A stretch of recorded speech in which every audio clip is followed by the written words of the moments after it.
What's up mga bay? Ito na pala yung part 2 ng ginawa kong canopy no.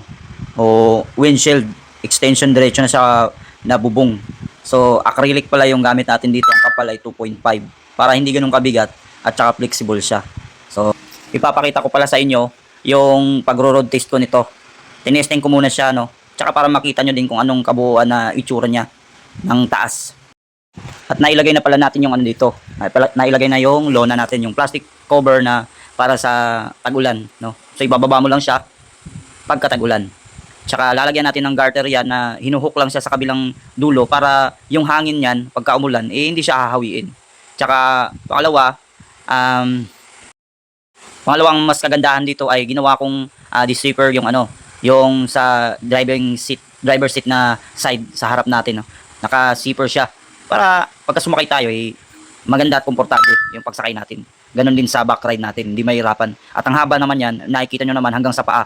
So kung nakachinelas naman, nakasapatos, paniguradong medyo komportable ka na na makakasakay ka. Sa mga nagagrab, sa mga nagjo-joyride, na mga may angkas, maganda to. Ayos to. So hindi ko lang maipapangako kung pasado ba to sa Manila, no? Kasi yung idea kasi ng mga ganito, maganda lang siya sa probinsya or sa mga pang-estudyante. Pero hindi ko pa na-try, titingnan. Siguro pwede naman i-register to sa sa Manila para yung mga may mga nagjo-joyride, nag-aangkas, pwede. Kasi may nakikita nga tayong mga may canopy na wala nga tibay, wala nga siyang tatag kumbaga. Pinapayagan sa Manila. Imposible namang pati ito. E-bike nga pinayagan sa Manila, no. So posible rin to. Siguro kailangan lang natin sumunod sa batas ng LTO. Kung kailangan i-registered, pa-registered natin para siguradong safe tayo sa hulihan sa LTO, Advisable tsaka recommended ko lang po ito.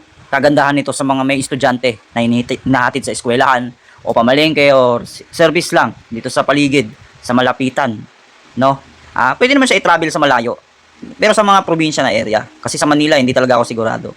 Pero siguro pwede naman. Kailangan lang natin i-register talaga, no? So kung ano ang hinihingi nila, i-comply na lang natin. So ayan yung kabuuan niya, ayan nakikita nyo lahat yan covered yan lahat. So may ventilation yan dito sa likod, sa gilid para yung papasok na hangin mula dun sa harap ng NMAX natin, sa motor, makakalabas siya. So hindi lang pala to pang NMAX, no, ang design na gagawin ko dito, kundi para din po sa mga ibang motor, no, sa lahat po. So magdidepende lang po tayo sa bracket na gagawin dito. At ako na po ang bala sa bracket nun. Lahat kasama na po yun, package na po yun dun sa gagawin nating motor. Kung kahit anong motor pa yan, ganun.